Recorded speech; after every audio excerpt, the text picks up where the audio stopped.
क्या आपने कभी ऐसा महसूस किया है कि जिंदगी रुक सी गई है? जैसे आप कुछ करना तो चाहते हैं, लेकिन अंदर से कोई डर, कोई नकारात्मक सोच बार बार रोक लेती है। क्या कभी ऐसा हुआ है कि आप कोशिश तो करते हैं, लेकिन बार बार हार देखकर खुद से ही सवाल करने लगते हैं कि क्या मैं वाकई में कुछ कर सकता हूँ? अगर आपका जवाब हाँ है, तो ये किताब आपके लिए है। The power of positive thinking कोई जादू की किताब नहीं है। ये एक रास्ता है, अंधेरे से उजाले की ओर, असमर्थता से आत्मविश्वास की ओर और डर से उम्मीद की ओर। इस किताब में लेखक डॉक्टर नॉर्मन विंसेंट पील आपको ये नहीं सिखाते कि आप कभी दुखी नहीं होंगे या जिंदगी आसान हो जाएगी, बल्कि वो आपको आपकी अपनी छुपी हुई ताकत दिखाते हैं, वो ताकत जो आपके ही विचारों में छुपी है। तो लेखक कहते हैं, अगर आप सोचते हैं कि आप हार चुके हैं, तो आप सचमुच हार चुके हैं। लेकिन अगर आप सोचते हैं कि आप जीत सकते हैं, तो आप पहले ही जीत की ओर बढ़ चुके हैं। ये किताब आपको सिखाएगी कैसे आत्मविश्वास वापस पाया जाए, कैसे नकारात्मक सोच को पॉजिटिव आदतों में बदला जाए, कैसे डर और चिंता को शांति और साहस से हराया जाए, और सबसे बढ़कर कैसे खुद को माफ करके, स्वीकार करके नई शुरुआत की जाए। ये किताब कोई मोटिवेशनल भाषण नहीं है, ये आपके भीतर की आवाज को जगाने वाली शक्ति है, जो कहती है तुम कर सकते हो और तुम्हें रुकना नहीं है। ये किताब आपको सिर्फ सोच बदलो, जीवन बदलो कहकर छोड़ती नहीं है। ये हर अध्याय में आपको अपने भीतर झांकने पर मजबूर करती है, और जब आप खुद से आंख मिलाते हैं, आपको अपना असली चेहरा दिखाई देता है, वो चेहरा जो ताकतवर है, मूल्यवान है और जिंदा है। तो आइए इस यात्रा की शुरुआत करें एक नई सोच के साथ, क्योंकि शायद अब वक्त आ गया है कि आप अपने ही विचारों की ताकत को पहचानें और उस जिंदगी की ओर बढ़ें जिसे जीने का आप सच में हक रखते हैं। अध्याय 1, बिलीव इन योरसेल्फ। हर इंसान की जिंदगी में कभी न कभी ऐसा वक्त आता है जब वो थक जाता है, टूट जाता है और सबसे पहले खुद पर से उसका भरोसा उड़ जाता है। उसे लगता है जैसे अब कुछ नहीं हो सकता, जैसे वो इस दुनिया की भीड़ में कहीं खो गया है। शायद आपने भी कभी ऐसा महसूस किया हो कि आप काफी नहीं हैं, आप पीछे रह गए हैं या फिर आप लायक ही नहीं हैं। लेकिन यहीं से शुरू होती है असली कहानी। लेखक इस अध्याय की शुरुआत एक ऐसी बात से करते हैं जो सीधे दिल में उतरती है। अगर आप खुद पर यकीन नहीं करते तो कोई और क्यों करेगा? ये लाइन सिर्फ एक सलाह नहीं है, ये एक आईना है। एक ऐसा आईना जो हमें याद दिलाता है कि हमारी सबसे बड़ी ताकत हमारे बाहर नहीं, हमारे अंदर छुपी होती है, और उस ताकत का नाम है आत्मविश्वास। लेखक हमें एक ऐसे युवक की कहानी सुनाते हैं जो बार बार असफल हो रहा था। वो हर इंटरव्यू में रिजेक्ट हो रहा था, उसके चेहरे से हार टपक रही थी। वो जब लेखक से मिला तो उसके शब्द नहीं, उसकी आंखें ही बोल रही थी कि मैं अब हार मान चुका हूँ। लेकिन लेखक ने उसे कुछ करने को कहा, बहुत साधारण लेकिन बहुत शक्तिशाली। हर सुबह आईने में खुद को देखो और कहो, मैं योग्य हूँ, मैं कर सकता हूँ, मैं सफल होऊंगा। शुरुआत में ये लड़के को झूठ जैसा लगा, लेकिन कुछ ही हफ्तों में उस झूठ ने उसकी सच्चाई बदल दी। उसका चेहरा बदल गया, उसकी चाल बदल गई और सबसे बड़ी बात, उसकी सोच बदल गई। और फिर एक दिन वही लड़का उसी आत्मविश्वास के साथ इंटरव्यू में गया और इस बार वो रिजेक्ट नहीं हुआ, सेलेक्ट हुआ। इस अध्याय में लेखक आत्मविश्वास को मजबूत करने के 3 बेहद असरदार तरीकों की बात करते हैं। पहली, नकारात्मक विचारों को पकड़ो और तुरंत पलट दो। जैसे ही मन कहे मैं नहीं कर सकता, उसी पल अपने भीतर से आवाज दो, मैं जरूर कर सकता हूँ। दूसरी, हर दिन खुद से अच्छी बातें कहो। ये मत सोचो कि लोग क्या कहेंगे, अपने दिमाग में ये भरोसे के शब्द भरो, मैं सक्षम हूँ, मैं हर मुश्किल से लड़ सकता हूँ, मैं हार मानने वालों में से नहीं हूँ। और तीसरी, ईश्वर में आस्था रखो। जब हमें लगता है कि कोई हमारे साथ है, चाहे वो दिखे या ना दिखे, तो हम अकेले नहीं लगते, हम अंदर से मजबूत हो जाते हैं। लेखक कहते हैं कि आत्मविश्वास कोई चमत्कार नहीं है जो रातों रात मिल जाए। ये कोई किस्मत से मिलने वाली चीज नहीं, ये एक आदत है, एक अभ्यास है, एक रोज की मेहनत है। जब आप हर दिन खुद को बेहतर सोच से भरते हैं, जब आप खुद से बातें करते हैं, जब आप प्रार्थना में खुद को शांत करते हैं, तो धीरे धीरे आपका मन बदलने लगता है और आप अपनी छुपी हुई शक्ति को महसूस करने लगते हैं। और सबसे गहरी बात, जैसे आप सोचते हो वैसे ही आप बनते हो। अगर आप सोचते हो कि आप हारोगे, तो आप पहले ही हार चुके हो। लेकिन अगर आप सोचते हो कि मैं जीत सकता हूँ, तो आप जीत की तरफ पहला कदम रख चुके हो। अगर आज से ही आप हर दिन खुद से सिर्फ एक पॉजिटिव बात कहें, तो क्या आप अपने जीवन में वो हासिल नहीं कर सकते जो आज तक सिर्फ सपना लगता था? और सोचिए, अगर आत्मविश्वास बस एक शुरुआत है, तो फिर आने वाले अध्यायों में पॉजिटिव सोच की असली ताकत कैसी होगी। जरूर सुनिए अगला भाग, जहां हम जानेंगे नकारात्मकता को हमेशा के लिए कैसे मिटाया जाए और कैसे बना जाए एक शांत, मजबूत और सच्चा पॉजिटिव इंसान। अध्याय 2, पीसफुल माइंड जनरेट्स पावर। कभी क्या आपने महसूस किया है कि आप कुछ करना चाहते हो पर जैसे कोई अदृश्य दीवार हर बार आपको रोक लेती है? आप में ताकत है, सपना है, मेहनत भी है, फिर भी आप खुद को पीछे खींचते हो। हर कदम पर जैसे कोई आवाज कहती है, क्या फायदा, तेरे बस की बात नहीं है, तू तो हमेशा हारता आया है। ये आवाज बाहर से नहीं आती, ये हमारे अपनी ही भीतर से उठती है। और यही होती है नकारात्मक सोच, एक ऐसी चुप सी बीमारी जो धीरे धीरे हमारे सपनों को निगल जाती है। लेखक इस अध्याय में एक सच्चाई की तरह कहते हैं, अगर आप अपने मन को नकारात्मक विचारों से भरते रहेंगे तो आपके पास आशा, साहस और सफलता के लिए कोई जगह नहीं बचेगी। कई बार जिंदगी में हमारी हार इसलिए नहीं होती क्योंकि हालात मुश्किल थे, बल्कि इसलिए होती है क्योंकि हमने मान लिया था कि हम हार जाएंगे। हमने खुद को ही बार बार ये यकीन दिला दिया था कि हम कुछ नहीं कर सकते, हम दूसरों जैसे लायक नहीं हैं, हमारा समय कभी नहीं आएगा। लेकिन क्या आपने कभी खुद से सवाल किया है कि ये सब सोच आपने क्यों मान ली? क्या सिर्फ इसलिए कि दुनिया ने आपको जज किया, या इसलिए कि कुछ कोशिशें फेल हो गई, या इसलिए कि आपने खुद को कभी सच में समझने की कोशिश ही नहीं की? इस अध्याय में लेखक हमें सिखाते हैं, नकारात्मकता को मिटाने का रास्ता कोई जटिल विज्ञान नहीं है, वो हमारे रोज के छोटे छोटे फैसलों में छुपा होता है। 1. अपने मन को साफ करो रोजाना। जैसे हम हर दिन अपने चेहरे को धोते हैं, वैसे ही मन की सफाई भी जरूरी है। हर दिन ये देखो कि आपके भीतर क्या चल रहा है। अगर कोई सोच आपको दुख दे रही है, आपको थका रही है, तो उसे पकड़ो, पहचानो और धकेल दो अपने सिस्टम से बाहर। मन को हल्का करना कोई विलासिता नहीं, ये आत्मा की जरूरत है। 2. शब्दों की ताकत को समझो। हर बार जब आप खुद से कहते हो, मैं नहीं कर सकता, मेरे साथ तो हमेशा बुरा ही होता है, तो आप खुद ही अपने लिए एक नई हार लिखते हो। पर सोचो, अगर आप खुद से ये कहने लगो, मैं कोशिश करूंगा, मुझ में हिम्मत है, हर दिन मैं बेहतर हो रहा हूं, तो क्या आपके भीतर कोई बदलाव नहीं आएगा? शब्द वो बीज होते हैं जो हमारी सोच में पड़ते हैं, और वही सोच हमारे भविष्य का पेड़ बनाती है। 3. किसी बड़ी शक्ति पर भरोसा रखो। जब आप अकेले होते हो तब डर बड़ा लगता है, लेकिन जब आप मानते हो कि कोई है जो आपको देख रहा है, जो आपकी थकान को, आपकी प्रार्थनाओं को, आपकी चुप्पियों को सुनता है, तो उस भरोसे से भीतर एक अजीब सी शांति उतरती है। प्रार्थना सिर्फ शब्द नहीं होती, वो आत्मा की आवाज होती है, वो भरोसे का पुल होती है जो डर के अंधेरे को पार करवा सकती है। लेखक कहते हैं, हमारे अंदर की गंदगी हमें बाहर की रोशनी देखने नहीं देती। हम सोचते हैं कि दुनिया हमें रोक रही है, लेकिन सच ये है कि हमारे ही विचारों की धूल हमारी आंखों में है। पहले वो धूल साफ करनी होगी, तभी तो हम देख सकेंगे खुद को और अपनी संभावनाओं को।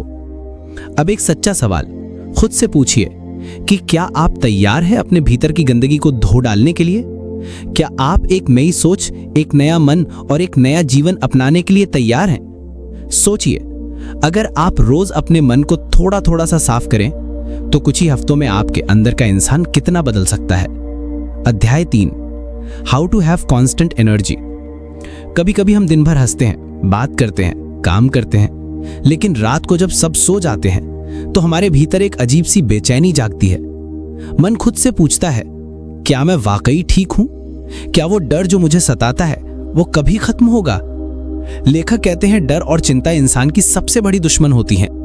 ये बाहर से नहीं, अंदर से खोखला करती हैं। लेकिन अगर आप अपने मन को समझ ले तो इन्हें हराना मुमकिन है। हम सबकी जिंदगी में कोई ना कोई डर है। किसी को भविष्य का डर है, किसी को रिश्तों का, किसी को समाज का, तो किसी को सिर्फ इस बात का कि अगर मैं फेल हो गया तो। पर एक सच जानिए, डर असली नहीं होता। असली होता है आपका भरोसा, जो उस डर के सामने कमजोर पड़ जाता है। लेखक हमें याद दिलाते हैं कि चिंता कैसे जन्म लेती है।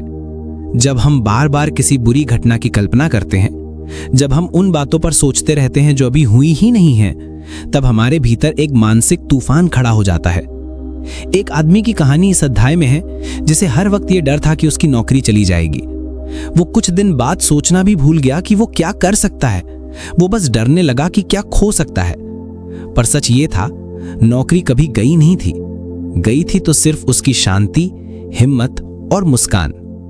लेखक हमें 3 ऐसे उपाय बताते हैं जो सिर्फ सलाह नहीं, एक सच्चा रास्ता है। 1. हर दिन अपने मन को शांत करना एक अभ्यास बनाओ। सुबह उठकर या रात को सोने से पहले कुछ पल खुद से मिलो। गहरी सांस लो और मन से कहो, मैं ठीक हूं, मैं सुरक्षित हूं, मैं अकेला नहीं हूं। आप देखोगे धीरे धीरे वो बेचैनी खुद ब खुद पिघलने लगेगी। 2. प्रार्थना, आपकी आत्मा की सबसे बड़ी दवा। प्रार्थना का मतलब सिर्फ भगवान से कुछ मांगना नहीं है, बल्कि ये याद दिलाना है कि आप किसी बड़ी शक्ति से जुड़े हो और वो शक्ति हमेशा आपके साथ है। जब भी डर आए आंखें बंद करो और कहो, मैं तुझसे बड़ा हूं क्योंकि मेरे साथ ईश्वर खड़ा है। 3. डर का सामना करो, उससे भागो मत। अगर कोई डर आपको खा रहा है तो उससे भागो मत, उससे पूछो, तू सच में है भी या सिर्फ मेरे मन की बनाई हुई कहानी? और जैसे ही आप डर की आंखों में देखते हो, वो कमजोर पड़ने लगता है, क्योंकि डर तब तक बड़ा लगता है जब तक आप उसका सामना नहीं करते। लेखक कहते हैं डर को खत्म करने के लिए आपको बहादुर बनने की जरूरत नहीं है, बस ईमानदार बनो अपने मन से और भरोसा रखो उस शक्ति पर जो तुम्हारे अंदर है। अब जरा खुद से ये एक सवाल पूछिए, अगर आज आप सिर्फ 5 मिनट अपने मन को शांति देंगे तो क्या वो बेचैनी जो आपको सालों से खा रही है धीरे धीरे कम नहीं हो जाएगी? क्या आज आप पहली बार अपने डर को देखकर उससे कह सकते हैं, अब बस बहुत हुआ, अब तू मेरा रास्ता नहीं रोकेगा। अध्याय 4 में फेथ एंड बिलीफ। जहां कभी ऐसे मोड़ पर पहुंचे हैं जहां हर दरवाजा बंद लगता है, जहां आपके सारे प्रयास नाकाम हो चुके हों, मन कहता है अब कुछ नहीं हो सकता और दिल बस चुप रह जाता है। ऐसे समय में लोग 2 हिस्सों में बंट जाते हैं, एक जो हार मान लेते हैं और दूसरे जो ईश्वर में, खुद में और अपने रास्ते में फिर से भरोसा करना सीखते हैं। लेखक कहते हैं हमारी सबसे बड़ी गलती ये होती है कि हम विश्वास को परिस्थितियों से जोड़ देते हैं।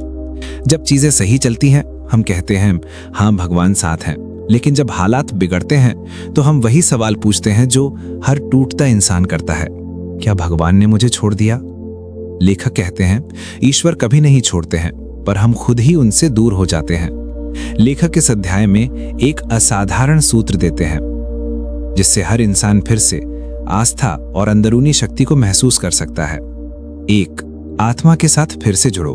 हर दिन कुछ मिनट ऐसे बिताओ जहां तुम खुद से बात करो, ना मोबाइल, ना शोर, ना दौड़, बस गहरी सांसें, बंद आंखें और अपने दिल से एक ही वाक्य कहो, ईश्वर मेरे साथ है और मैं उनकी शक्ति से भरा हूं। ये वाक्य सिर्फ शब्द नहीं, ये तुम्हारे टूटे आत्मबल को फिर से जोड़ने वाली कड़ी है।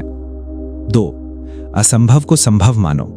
कई बार हमें लगता है अब कुछ नहीं हो सकता, ये बीमारी ठीक नहीं होगी, ये नौकरी मुझे नहीं मिलेगी, ये सपना बहुत बड़ा है। पर लेखक याद दिलाते हैं हर चमत्कार से पहले इंसान को अपने सोच में चमत्कार लाना पड़ता है। विश्वास से बड़ा कोई इलाज नहीं। 3. मन की रुकावटें हटाओ। आपके मन में जो डर, शक और नकारात्मक सोचें जमी हुई हैं, वो एक रुकावट की तरह हैं। जिस दिन आप ये स्वीकार कर लेते हैं कि मैं डरता हूं, मैं थक गया हूं, लेकिन मैं फिर से खड़ा होना चाहता हूं, उसी दिन से रास्ते बनने लगते हैं। लेखक बताते हैं ईश्वर उन लोगों की मदद करते हैं जो खुद की मदद करना शुरू कर देते हैं। एक सच्ची कहानी, एक महिला जिसने कैंसर की कई स्टेजेस झेली, डॉक्टरों ने जवाब दे दिया था, पर उसने रोज एक काम किया। सुबह सूरज को देखकर कहती, मुझे नहीं पता मैं बचूंगी या नहीं, लेकिन मैं हर रोज जी भरकर जीऊंगी। और एक चमत्कार हुआ। मेडिकल साइंस हैरान रह गई। वो महिला अब स्वस्थ है क्योंकि उसने बीमारी को हराने से पहले अपने डर को हराया था। लेखक कहते हैं faith is not a luxury, it is your life force. विश्वास कोई ऑप्शन नहीं है, ये जिंदगी जीने का तरीका है। अध्याय 5, how to create your own happiness. अपनी खुशी खुद कैसे बनाएं। कभी आपने गौर किया है कि कुछ लोग हमेशा खुश दिखते हैं चाहे उनकी जिंदगी में कितनी भी मुश्किलें क्यों ना हो, और वहीं कुछ लोग सब कुछ होने के बाद भी अंदर से खाली और दुखी रहते हैं। सच्चाई ये है, खुशी कोई बाहर से मिलने वाली चीज नहीं है, न पैसा, न शोहरत, न ही किसी की तारीफ। इनमें से कोई भी आपको हमेशा के लिए खुश नहीं रख सकता। असली खुशी का ठिकाना सिर्फ और सिर्फ आपके अपने मन के अंदर है। लेखक इस अध्याय की शुरुआत एक बेहद सच्ची बात से करते हैं। अगर आप इंतजार करते रहेंगे कि जिंदगी आपको खुशी देगी, तो आप हमेशा इंतजार ही करते रहेंगे। खुशी तो आपको खुद बनानी पड़ती है। वो एक बूढ़ी महिला की कहानी बताते हैं जिसने अपनी जवानी में पति को खो दिया था, बच्चे दूर रहते थे और आर्थिक हालात भी बहुत अच्छे नहीं थे। लेकिन गांव में हर कोई उसे सबसे खुश इंसान कहता था। जब किसी ने उससे पूछा, तुम्हारे पास तो कुछ भी नहीं है, फिर तुम इतनी खुश कैसे रहती हो? वो मुस्कुराकर बोली, मेरे पास एक चुनाव है। हर सुबह या तो मैं रो सकती हूँ अपने हाल पर, या फिर मैं उन चीजों के लिए शुक्रगुजार हो सकती हूँ जो मेरे पास हैं। मैंने दूसरी राह चुन ली। इस अध्याय में लेखक बताते हैं कि खुशी बनाने के 3 पक्के तरीके हैं। 1. शुक्रगुजार बनो। हर दिन 5 चीजें लिखो जिनके लिए तुम आभारी हो। ये छोटी हो सकती हैं, जैसे सुबह की चाय, किसी का प्यारा सा मैसेज या सूरज की किरण। जब आप फोकस बदलते हैं तो आपकी दुनिया बदलती है। 2. दूसरों की मदद करो। जब आप किसी और के चेहरे पर मुस्कान लाते हैं तो अंदर एक अजीब सी शांति और खुशी भर जाती है। खुशी बांटने से कम नहीं होती बल्कि बढ़ती है। और 3. अपने सोचने का तरीका बदलो। मुसीबत आए तो खुद से पूछो कि मैं इससे क्या सीख सकता हूं, बजाय इसके कि मेरे साथ ही क्यों हुआ। ये नजरिए का फर्क ही आपकी खुशी का असली राज है। लेखक कहते हैं, खुशी कोई गंतव्य या डेस्टिनेशन नहीं, बल्कि एक रोज का चुनाव है। आप अमीर होकर भी दुखी रह सकते हैं और साधारण होकर भी दुनिया के सबसे खुश इंसान बन सकते हैं। ये सब आपके सोचने और जीने के तरीके पर निर्भर है। अंत में लेखक एक लाइन कहते हैं जो सीधे दिल में उतर जाती है, खुश रहना आसान है, बस आपको ये तय करना है कि आप दुख के कारण ढूंढेंगे या खुशी के बहाने। अध्याय 6, स्टॉप फ्यूमिंग एंड फ्रेटिंग। क्या आपने कभी ऐसा महसूस किया है कि दिन भर कुछ ना कुछ चुभता रहता है? कोई ट्रैफिक में काट गया, कोई आपकी बात नहीं मानता, कोई आपको टोक देता है, और फिर आप खुद से कहने लगते हैं, बस अब बर्दाश्त नहीं होता। ऐसे ही गुस्से और बेचैनी से भरे लम्हे धीरे धीरे हमारी जिंदगी की शांति को खा जाते हैं। लेखक कहते हैं, गुस्सा और बेचैनी हमारी सबसे बड़ी मानसिक कमजोरियां हैं, जो ना सिर्फ हमारे मन की शांति छीन लेती हैं, बल्कि हमारे शरीर को भी बीमार कर देती हैं। एक व्यक्ति हमेशा छोटी छोटी बातों पर चिढ़ जाता था। ऑफिस में देर हो जाए तो बेचैन, बच्चे कुछ गलत कह दें तो गुस्से से लाल, और अगर कोई उसकी बात न माने तो पूरा दिन बर्बाद। धीरे धीरे उसका ब्लड प्रेशर बढ़ने लगा, रिश्तों में तनाव आया और खुद से भी नफरत सी होने लगी। तब एक दिन उसने लेखक की सलाह मानी। हर दिन 15 मिनट शांत बैठो, गहरी सांस लो और मन में दोहराओ, मैं शांत हूं, मेरे भीतर शांति है। पहले हफ्ते कुछ नहीं बदला, लेकिन फिर जैसे किसी ने उसके भीतर एक खिड़की खोल दी हो। धीरे धीरे उसके शब्द बदलने लगे, प्रतिक्रियाएं धीमी हुई और सबसे बड़ी बात, उसकी मुस्कान लौट आई। लेखक इस अध्याय में सिखाते हैं, गुस्सा और चिंता ऊर्जा की बर्बादी है। हर बार जब आप छिड़ते हैं या तनाव में आते हैं, आप अपने भीतर की ताकत को कमजोर कर रहे होते हैं। हर चीज को पकड़कर मत रखो, लेट गो। कभी कभी जिसे आप छोड़ नहीं पाते, असल में वही चीज आपको थाम कर बैठी होती है। आप हर परिस्थिति को कंट्रोल नहीं कर सकते, लेकिन अपनी प्रतिक्रिया को जरूर कर सकते हैं। यही आपकी असली ताकत है। शांत रहने की आदत बनाओ। हर दिन कुछ मिनट मौन रहो, खुद से जुड़ो, मन में दोहराओ, मैं शांत हूं, मेरे भीतर शांति है। चिंता करने से कोई समाधान नहीं निकलता, बल्कि मन और ज्यादा उलझ जाता है। गहरी सांसें लो, धीरे बोलो, प्रतिक्रिया से पहले रुको। ये आत्मनियंत्रण के 3 सरल मंत्र हैं। माफी दो, खुद को और दूसरों को। जब आप माफ करते हैं तो सबसे पहले आप खुद हल्के हो जाते हैं। लेखक कहते हैं, प्रार्थना, मेडिटेशन और आंतरिक शांति की भावना आपके भीतर एक कूलिंग सिस्टम की तरह काम करती है। यह सिस्टम आपको गुस्से की आग से नहीं जलने देता, बल्कि ठंडा रखता है। इस अध्याय से सीख ये है कि गुस्सा और चिंता सिर्फ आपको नुकसान पहुंचाते हैं, किसी और को नहीं। शांत रहना कोई कमजोरी नहीं, बल्कि वो ताकत है जो हर तूफान से पार ले जाती है। मौन, प्रार्थना और आत्मचिंतन आपके सबसे अच्छे दोस्त हैं। माफ करना और छोड़ना, ये वो कला है जो अंदर से आजाद करती है। हर दिन 10 से 15 मिनट सिर्फ खुद के साथ बैठिए, शांति खुद चलकर आएगी। अध्याय 7, expect the best and get it. क्या आपने कभी सोचा है कि अगर आप सिर्फ ये मान ले कि आपके साथ अच्छा ही होगा, तो क्या सच में सब कुछ अच्छा हो सकता है? लेखक कहते हैं आपकी जिंदगी आपके विश्वास से चलती है, आपके डर से नहीं। और यही इस अध्याय की आत्मा है। जो सबसे अच्छा सोचता है उसे वही मिलता है। हम में से ज्यादातर लोग सुबह उठते ही चिंता करने लगते हैं, आज क्या गलत होगा, अगर मैं फिर से असफल हुआ तो, अगर लोग मुझे जज करें तो। लेकिन क्या हो अगर आप कल से सोचें, आज कुछ अच्छा होगा, आज मैं कुछ नया सीखूंगा, मेरे साथ अच्छा ही होना है। ये सोच कोई कल्पना नहीं, ये जिंदगी की दिशा बदलने की रणनीति है। आपका दिमाग एक बीज की तरह है, अगर आप उसमें डर बोएंगे तो नतीजे में निराशा और हार ही उगेगी। लेकिन अगर आप उम्मीद का बीज डालें तो सफलता, विश्वास और अवसर खुद आपके पास आएंगे। लेखक कहते हैं जब आप अपने माइंड में सबसे अच्छे परिणाम की उम्मीद रखते हैं तो आप अपने अंदर एक चुंबकीय ताकत पैदा करते हैं।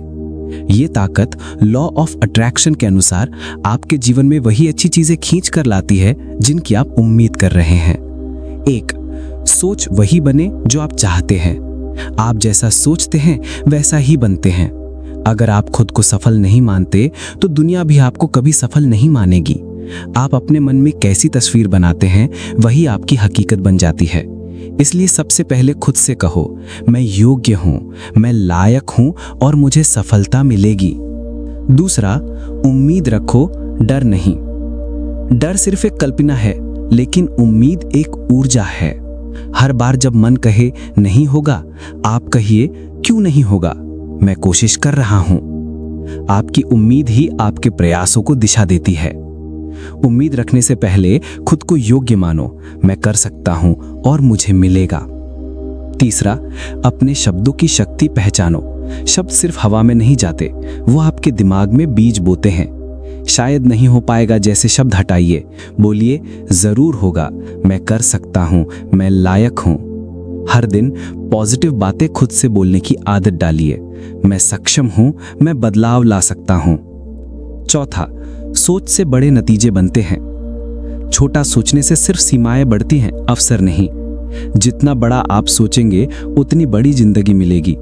अपने भविष्य को उज्जवल मानिए और देखिए कैसे आज का दिन भी रोशन हो जाता है। जब आप सबसे अच्छा सोचते हैं तो दिमाग उसी दिशा में काम करना शुरू करता है। नतीजे आपकी सोच की छाया होते हैं। जीवन में आपको वही मिलता है जिसकी आप उम्मीद रखते हैं।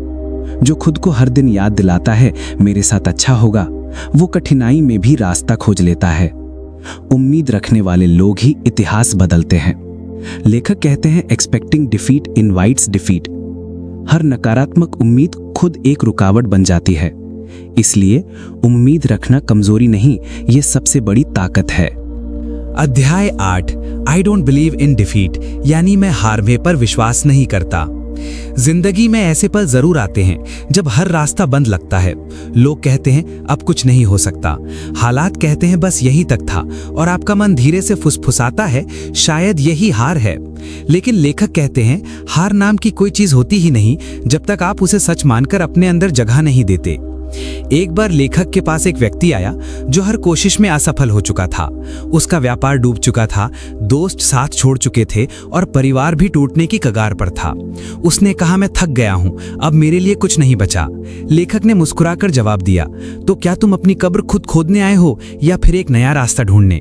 ये सवाल सुनकर उस आदमी के भीतर कुछ जागा। लेखक ने उसे एक नियम दिया, समस्या को हार का नाम मत दो, उसे एक चुनौती कहो और हर चुनौती का हल होता है। कुछ महीनों बाद वही आदमी ना सिर्फ अपना व्यापार फिर से खड़ा कर पाया बल्कि पहले से भी ज्यादा सफल बन गया, सिर्फ इसलिए क्योंकि उसने हार को स्वीकार करने से इनकार कर दिया। इस अध्याय के 3 गहरे सबक। पहला, मुश्किलें स्थायी नहीं होती, वे सिर्फ परिस्थितियों का एक अस्थायी मोड़ हैं। दूसरा, हर समस्या में एक अवसर छुपा होता है अगर आप ढूंढना चाहें तो। तीसरा, हार एक मानसिक निर्णय है, अगर आप ना माने तो वो होती ही नहीं। लेखक कहते हैं जब आप मैं हार मान चुका हूं बोलते हैं तभी असली हार होती है। उससे पहले हर रुकावट बस एक सीढ़ी है जो आपको ऊपर चढ़ने के लिए बनी है। याद रखिए, जिंदगी का खेल आखिरी गेंद तक चलता है। अगर आप मैदान में खड़े हैं तो मैच अब भी आपका है। अध्याय 9 how to break the worry habit. क्या आपने कभी ऐसा महसूस किया है कि छोटी छोटी बातों पर गुस्सा आ जाता है या दिल बार बार किसी बात को लेकर परेशान होता है? नींद नहीं आती, मन बेचैन रहता है। लेखक कहते हैं, अगर आप अपनी ऊर्जा को चिंता और गुस्से में बर्बाद करते रहेंगे तो वो ऊर्जा आपके जीवन को बेहतर बनाने में कैसे लगेगी। हमारी जिंदगी में कितने ही पल ऐसे आते हैं जब हमें लगता है कि दुनिया हमारे खिलाफ है। कोई बात हमारी उम्मीद के मुताबिक नहीं होती, कोई व्यक्ति हमें चोट पहुंचा देता है या फिर हालात नियंत्रण से बाहर हो जाते हैं, और तब हम या तो गुस्से में फट पड़ते हैं या फिर अंदर ही अंदर घुटते रहते हैं। लेकिन लेखक कहते हैं, गुस्सा और चिंता ये दोनों जहर की तरह हैं। फर्क बस इतना है कि गुस्सा बाहर फूटता है और चिंता अंदर से जलाती है। इस अध्याय में लेखक एक व्यक्ति की कहानी बताते हैं जो हर समय झल्लाया हुआ रहता था। दफ्तर में किसी की बात नहीं सुनता, घर में पत्नी और बच्चों पर चिल्लाता था। उसे लगता था कि वो हालात को कंट्रोल कर रहा है, लेकिन असल में वो खुद अपने गुस्से और चिंता का गुलाम बन चुका था। एक दिन उसने लेखक से हेल्प मांगी।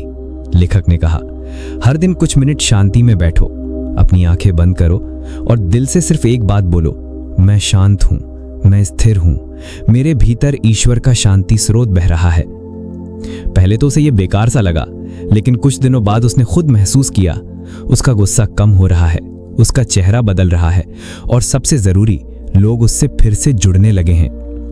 लेखक की 3 गहरी बातें जो इस अध्याय में सिखाई गई हैं। पहली, गुस्सा प्रतिक्रिया नहीं, एक आदत है और हर आदत बदली जा सकती है। जब आप शांत रहना चुनते हैं तो आप अपनी ताकत को संभालना सीखते हैं। दूसरी, चिंता तब तक खत्म नहीं होगी जब तक आप उसे रोकना नहीं चाहेंगे। लेखक कहते हैं, चिंता करना एक बुरी आदत है। जब आप कहें बस अब नहीं, तभी उसका अंत शुरू होता है। अपने मन में एक शांत कोना बनाओ, रोज 10 मिनट खुद से बात करो, अपने मन को समझाओ, मुझे घबराने की जरूरत नहीं है, मैं परिस्थिति से बड़ा हूं।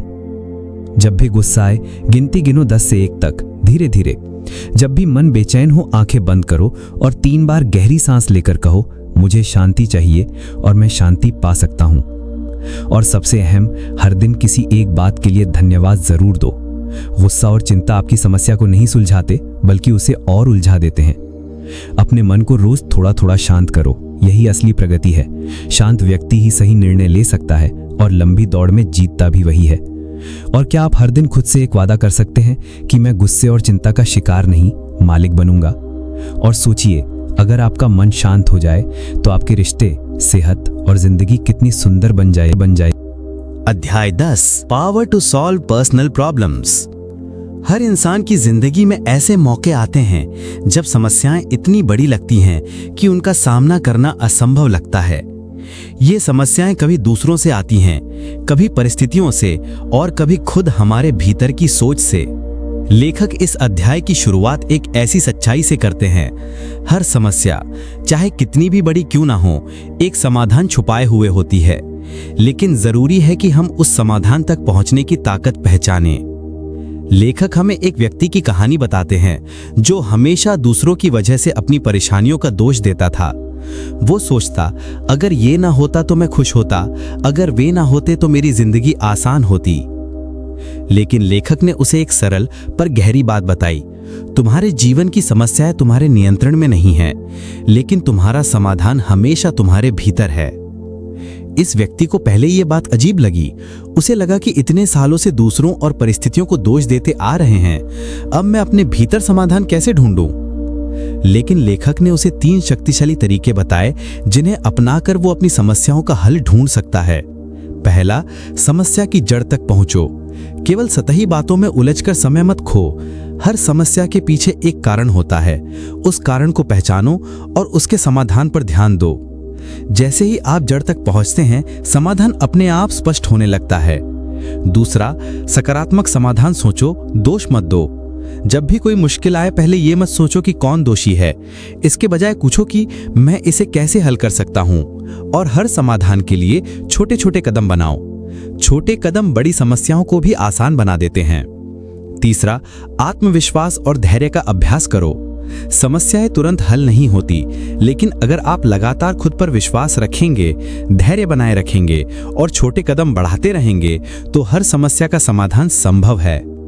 लेखक कहते हैं कि समस्याएं हमें कमजोर नहीं बनाती हैं, बल्कि हमें मजबूत बनाती हैं। हर बार जब आप किसी समस्या का समाधान निकालते हैं, आपकी क्षमता बढ़ती है, आपका आत्मविश्वास बढ़ता है और आप जीवन के और भी बड़े चैलेंज के लिए तैयार हो जाते हैं। और सबसे महत्वपूर्ण बात, समस्या का समाधान तब तक आपका नहीं बनता जब तक आप खुद प्रयास नहीं करते। दूसरों पर निर्भर रहना छोड़ो, परिस्थितियों से शिकायत करना बंद करो, अपने भीतर की शक्ति को पहचानो और उसे सक्रिय करो। सोचिए, अगर आप हर दिन एक समस्या का समाधान ढूंढने की आदत डाल दें, तो क्या आपकी जिंदगी पहले जैसी परेशानी भरी लगेगी, या फिर हर समस्या एक नई अवसर और सीख बन जाएगी? और सोचिए, अगर आज आप अपनी सबसे बड़ी समस्या का सामना करते हुए उसे हल करना सीख जाएं, तो कल कोई भी मुश्किल आपके लिए चुनौती नहीं बल्कि एक अवसर बन जाएगी। जरूर सुनिए अगला भाग, जहां हम जानेंगे किस तरह अपनी सोच को इस काबिल बनाएं कि कोई भी समस्या आपको हरा न सके और आप हमेशा विजेता बनकर उभरे। अध्याय 11, how to use faith in healing. हर इंसान की जिंदगी में कभी न कभी ऐसा वक्त आता है जब शरीर थक जाता है, मन कमजोर पड़ जाता है और दर्द हर पल हमारे साथ रहता है। शायद आपने भी कभी महसूस किया हो कि चाहे डॉक्टर कितनी भी दवा दें, चाहे इलाज कितना भी लंबा हो, हमारे भीतर डर और चिंता की दीवारें हमारे ठीक होने की राह में सबसे बड़ी रुकावट बन जाती हैं। लेखक इस अध्याय की शुरुआत एक गहरी पर सरल सच्चाई से करते हैं। हमारी असली ताकत हमारे विश्वास में छुपी होती है। अगर हम खुद पर और ईश्वर पर भरोसा नहीं करेंगे, तो कोई दवा या इलाज कितना भी असरदार क्यों ना हो, उसका असली फायदा नहीं मिलता। लेखक एक ऐसे मरीज की कहानी सुनाते हैं जो लंबे समय से बीमार था। हर दिन उसके चेहरे पर चिंता थी और हर डॉक्टर के पास जाने के बाद भी डर की परत गहरी होती जा रही थी। जब वो लेखक से मिला तो लेखक ने उसे सिर्फ ये नहीं कहा कि दवा लें या आराम करें। उन्होंने उसे बताया कि सबसे पहली और सबसे शक्तिशाली दवा है विश्वास और आस्था। लेखक ने कहा, हर सुबह बिस्तर पर बैठकर या आईने में खुद से कहो, मैं स्वस्थ हो सकता हूं, मेरा शरीर मजबूत है, मेरा मन शांत और सशक्त है। शुरुआत में ये मरीज भी संदेह में था, उसे ये सब झूठ जैसा लगा, लेकिन कुछ ही हफ्तों में रोजाना ये अभ्यास करने से उसके अंदर बदलाव आया। उसका तनाव कम हुआ, नींद बेहतर हुई और सबसे बड़ी बात, उसका मन ये मानने लगा कि वो ठीक हो सकता है।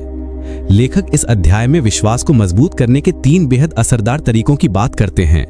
पहला, सकारात्मक विश्वास को रोजाना दोहराएं। जैसे ही मन कहे मैं ठीक नहीं हो सकता, तुरंत अंदर से कहो, मैं ठीक हो सकता हूं, मेरा शरीर ठीक होने की क्षमता रखता है। दूसरा, दिव्य शक्ति या ईश्वर में भरोसा रखें। जब आप महसूस करते हैं कि कोई आपके साथ है, क्या है दिखाई दे या नहीं, तो आप अकेले नहीं हैं। ये भरोसा अंदर से शक्ति देता है और शरीर की स्व उपचार क्षमता को जागृत करता है। तीसरा, तनाव और डर को पहचानें और छोड़ दें। नकारात्मक सोच और भय हमारे शरीर की ऊर्जा को खा लेते हैं। डर या चिंता आए, गहरी सांस लें, प्रार्थना करें और विश्वास की भावना को अपनाएं। लेखक बताते हैं कि विश्वास कोई चमत्कार नहीं है, ये कोई किस्मत से मिलने वाली चीज नहीं है, ये एक आदत है, एक रोज का अभ्यास है। जैसे जैसे आप इसे अपनी दिनचर्या में शामिल करेंगे, आपका मन और शरीर दोनों बदलने लगेंगे। जैसे आप सोचते हैं वैसे ही आप बनते हैं। अगर आप सोचते हैं मैं ठीक नहीं हो सकता, तो आप पहले ही हार चुके हैं। लेकिन अगर आप सोचते हैं मैं ठीक हो सकता हूं, मैं स्वस्थ हो सकता हूं, मैं ठीक हो रहा हूं, तो आप ठीक होने की दिशा में पहला कदम बढ़ा चुके हैं। तो क्या आप आज से ही हर दिन खुद से कहेंगे, मैं स्वस्थ हूं, मैं सशक्त हूं, मैं ठीक हो रहा हूं। अध्याय 13, inflow of new thoughts can remake you. आप जैसा सोचते हैं वैसा ही बन जाते हैं। यदि आपके विचार हमेशा निराशाजनक, थकाने वाले और भय से भरे हुए हैं, तो आपके जीवन में उसी का प्रतिबिंब दिखेगा। लेकिन अगर आप अपनी सोच को ऊर्जावान, उत्साह से भरपूर और सकारात्मक बना लें, तो आप अपने पूरे जिंदगी की दिशा बदल सकते हैं। लेखक कहते हैं कि जिस तरह एक पुराने और गंदे तालाब को ताजे पानी से भरने पर वह साफ और स्वच्छ हो जाता है, उसी तरह हमारे मन में भी जब नए विचारों का प्रवाह होता है, तो पुरानी थकी हुई मानसिकता निकल जाती है। एक इंसान जो बार बार असफल हो रहा था, वह खुद को भीतर से ही हार मान चुका था। वह सोचता था, मुझे कभी कामयाबी नहीं मिल सकती। लेकिन जब उसने अपने सोचने के ढंग को बदला और हर सुबह खुद से कहने लगा, मैं कर सकता हूं, मुझ में योग्यता है और मैं सफल होऊंगा, तब से उसकी जिंदगी में बदलाव आने शुरू हो गए। इस अध्याय में लेखक हमें एक सरल अभ्यास बताते हैं। हर दिन सुबह कुछ मिनट शांति से बैठिए और अपने मन में पॉजिटिव विचारों को दोहराइए। उदाहरण के लिए, आज का दिन अच्छा होगा, मैं शांत हूं, मुझे ईश्वर की शक्ति का साथ प्राप्त है। धीरे धीरे ये विचार आपके भीतर घर कर जाएंगे और नकारात्मकता को बाहर निकाल देंगे। लेखक यह भी बताते हैं कि किताबें पढ़ना, अच्छे लोगों की संगति और आत्म अनुशासन हमारे विचारों को नया बना सकते हैं। जब आप खुद को ऊर्जावान विचारों से घेरते हैं तो आपकी आंतरिक शक्ति बढ़ जाती है, आपका आत्मविश्वास मजबूत हो जाता है और आप जीवन की हर चुनौती को शांत और स्थिर मन से झेलने लगते हैं। इस अध्याय का सार यह है, आप अपने विचारों को बदलकर खुद को नया बना सकते हैं। आपके भीतर वह सारी शक्ति पहले से मौजूद है, बस जरूरत है उसे पहचानने और सक्रिय करने की। अध्याय 14, माफ करना सीखिए, खुद को भी और दूसरों को भी। क्या आपने कभी अपने ही दिल में खुद के लिए गुस्सा या अपराध बोध महसूस किया है? क्या कोई पुरानी गलती आज भी आपके जहन में बार बार लौटती है और आपको भीतर से तोड़ देती है? लेखक इस अध्याय में एक बेहद संवेदनशील लेकिन जरूरी बात कहते हैं। अगर आप खुश रहना चाहते हैं तो सबसे पहले खुद को माफ करना सीखिए, क्योंकि जब तक आप खुद को ना स्वीकारें, ना अपनाएं, तब तक आप दूसरों से सच्चा प्यार भी नहीं कर सकते। लेखक बताते हैं कि बहुत से लोग खुद से नाराज रहते हैं, अपनी कमियों के कारण, पुरानी गलतियों के कारण या उन परिस्थितियों के लिए जो उनके नियंत्रण में नहीं थी। वह खुद को दोषी मानते हैं और यही गलत भावना उनके मन की शांति को लील जाती है। इस अध्याय में एक व्यक्ति की कहानी है जो अपनी एक गलती को लेकर सालों तक खुद से नफरत करता रहा। वह बाहर से हंसता था लेकिन भीतर से टूटा हुआ था।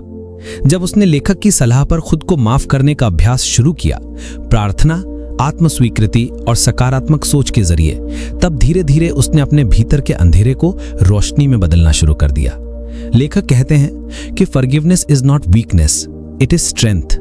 खुद को माफ करना आपकी कमजोरी नहीं, आपकी सबसे बड़ी ताकत है। यह दिखाता है कि आपने अपने अतीत को समझा, स्वीकार किया और अब आप आगे बढ़ना चाहते हैं। इस अध्याय का दूसरा अहम भाग है दूसरों को माफ करना। लेखक कहते हैं, जब आप किसी के प्रति नफरत रखते हैं तो आप खुद को ही कष्ट देते हैं। गुस्सा और बदले की भावना आपके मन को जहर की तरह खा जाती है, लेकिन जैसे ही आप माफ करते हैं, आपका दिल हल्का हो जाता है और शांति लौट आती है।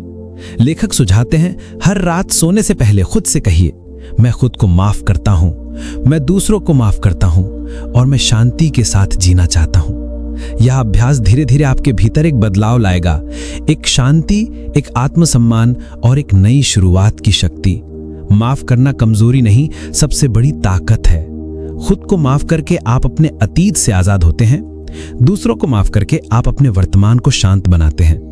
हर इंसान गलतियां करता है, फर्क इस बात से पड़ता है कि हम उनसे कितना सीखते हैं और उन्हें कितनी दया से देखते हैं। क्या आप तैयार हैं आज रात से खुद से कहने के लिए, मैंने जो किया उससे मैंने सीखा और अब मैं खुद को माफ करता हूं? अगर हां, तो आप सच में आत्मिक आजादी की ओर बढ़ रहे हैं। तो दोस्तों, ये थी the power of positive thinking की वो अनमोल बातें जो सिर्फ एक किताब नहीं, एक जिंदगी जीने का तरीका सिखाती है। इस सफर में हमने जाना कि कैसे आत्मविश्वास आपकी सबसे बड़ी ताकत बन सकता है, कैसे शांति, प्रार्थना और विश्वास से मन की उथल पुथल थमती है, उम्मीदें किस तरह आपके रास्ते खुद बना देती हैं और कैसे पॉजिटिव सोच से हर हार को जीत में बदला जा सकता है। किताब हमें यही समझाती है, आप जैसा सोचते हैं वैसा ही बनते हैं। अगर आप खुद को हारने वाला मानेंगे तो हार जाएंगे, पर अगर आप खुद से कहें, मैं योग्य हूं, मैं कर सकता हूं और मैं जीतूंगा, तो दुनिया की कोई ताकत आपको नहीं रोक सकती। अब एक आखिरी सवाल, क्या आप आज से अपनी सोच को बदलने के लिए तैयार हैं? क्या आप अपने भीतर छुपी हुई उस पॉजिटिव पावर को जागृत करना चाहते हैं जो आपकी जिंदगी को नई दिशा दे सकती है? तो बस शुरुआत कीजिए आज से, अभी से। सोच को बदलिए, जिंदगी बदल जाएगी। अगर आपको ये वीडियो पसंद आया हो तो इसे शेयर कीजिए ताकि किसी और की जिंदगी भी रोशनी से भर जाए।